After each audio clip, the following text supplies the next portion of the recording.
Have you ever wondered what the world was like before? Well, everything we know today? Before the sprawling cities, the internet, before even the great empires we read about in history books?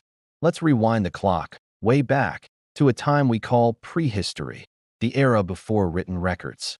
This is the story of humanity's dawn, a journey spanning millions of years, from our earliest ancestors to the very cusp of civilization. It's a tale of survival, innovation, and the slow, steady march that made us who we are. Our story begins in Africa, the cradle of humankind, over 6 million years ago. This is where our family tree first branched off from the other great apes. Imagine a world teeming with life, where early hominins like Ardipithecus were just starting to experiment with walking on 2 feet.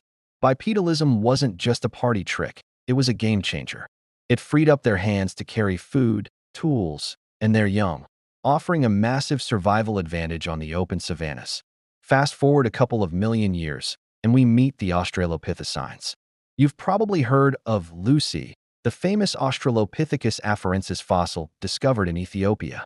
Lucy and her kin were more adept at walking upright, though they still spent time in the trees. They were small, but they were pioneers, adapting to a changing environment and paving the way for the next major leap in our evolution. Around 2.5 million years ago, something incredible happened. A new player entered the scene, the genus Homo, our direct ancestors. The first of this line was Homo habilis, or handyman, and they earned that name. This is where we see the first definitive evidence of stone tool making. Think about that for a second. An ancient ancestor picking up one rock to shape another, creating a sharp edge to butcher meat or break open bones for nutritious marrow. This wasn't just tool use, it was tool creation, a sign of a more complex mind at work. This technological breakthrough, known as the Oldowan industry, marks the beginning of the Stone Age. But the world was about to get a whole lot bigger. Around 2 million years ago, Homo erectus, the upright man, strode onto the world stage. Taller, with a larger brain, Homo erectus was a master of adaptation. They refined tool-making, creating sophisticated hand axes in what we call the Acheulean style. These weren't just crude choppers. They were symmetrical, multi-purpose tools that show planning and skill.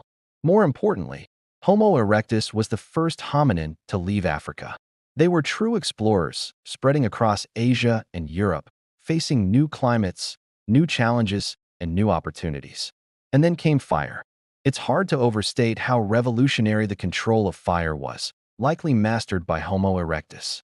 Fire provided warmth in cold climates, protection from predators at night, and a way to cook food. Cooking made food easier to digest and unlocked more nutrients, which many scientists believe fueled the expansion of our energy-hungry brains.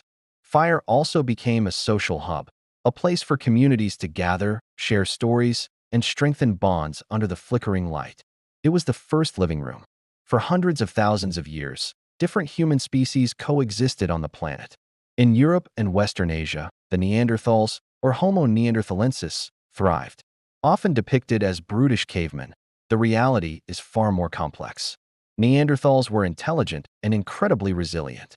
They were skilled hunters, adapted to the harsh Ice Age environments. They created sophisticated tools, cared for their sick and elderly, buried their dead, and may have even had a form of symbolic expression or art. They were not a failed experiment, but a successful branch of the human family tree that survived for over 300,000 years. Meanwhile, back in Africa, our own species, Homo sapiens, was emerging. Around 300,000 years ago, individuals who looked anatomically just like us appeared. For a long time, we shared the planet with our evolutionary cousins. Then, somewhere around 70,000 to 50,000 years ago, something we call the cognitive revolution occurred. It wasn't a physical change, but a mental one. Homo sapiens started demonstrating unprecedented levels of creativity and abstract thought. We see it in the explosion of art, stunning cave paintings in places like Lascaux and Chauvet, intricate personal ornaments, and carved figurines. We see it in more advanced hunting tools, like the spear thrower and the bow and arrow. What caused this shift? Many scientists believe it was the development of complex language. The ability to communicate detailed information about the world, about social relationships, and even about things that don't exist, myths, gods, and laws, was our secret weapon. This allowed for unprecedented levels of cooperation.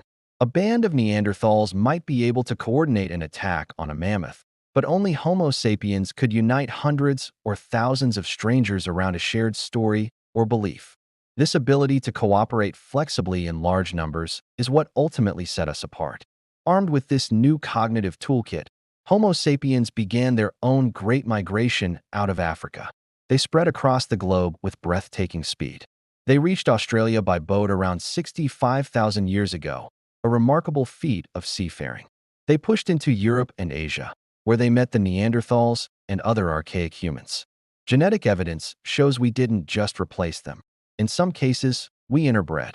Many people of non-African descent today carry a small percentage of Neanderthal DNA, a ghostly echo of these ancient encounters.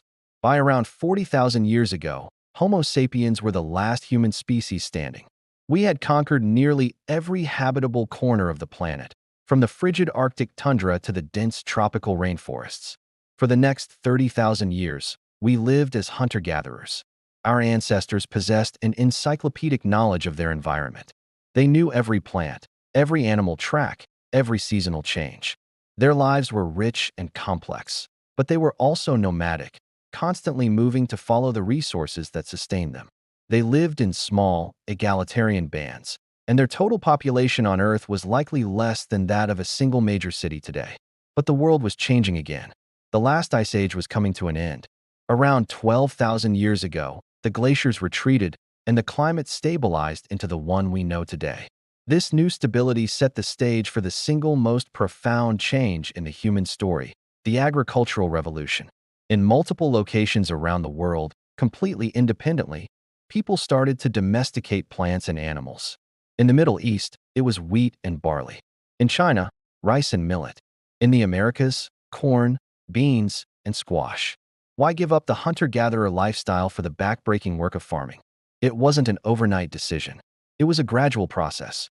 But farming offered a key advantage. It could support a much larger population in a smaller area.